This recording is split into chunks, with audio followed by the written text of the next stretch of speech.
Hey guys, it's Andy from Clevershade. Today I'm going to show you guys what the right procedure is to pack up your awning. It is quite important with this kind of awning because we're using 100% acrylic canvas, which is amazing in terms of protection. It's 99% UV protection, so it doesn't let any UV light through, but it does mean it's quite important to pack it up properly.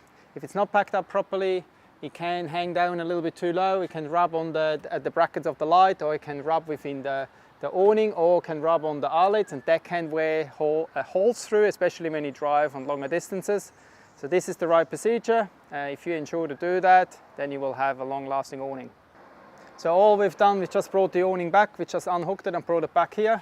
And what you have to do now, so there's absolutely no wind at the moment, it makes it a little bit easier, but even if it is windy, make sure all the triangles come down nicely in between the arms. So let's go around, make sure they all hang down low here.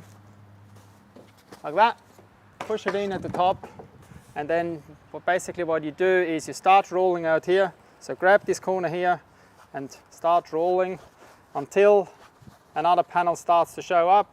Grab this one in, keep rolling, and then you roll to about the hand underneath that shackle, about there.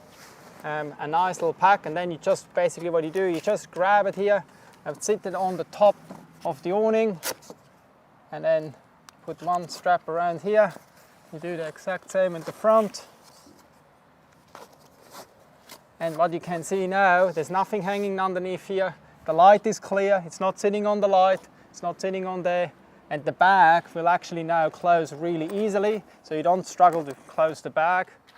That's always a good indication. If the bag closes really hard, it's probably an indication that it's not packed up nicely. So, as you can see, I don't have any issues at all, and it also looks nice and neat when it's packed up.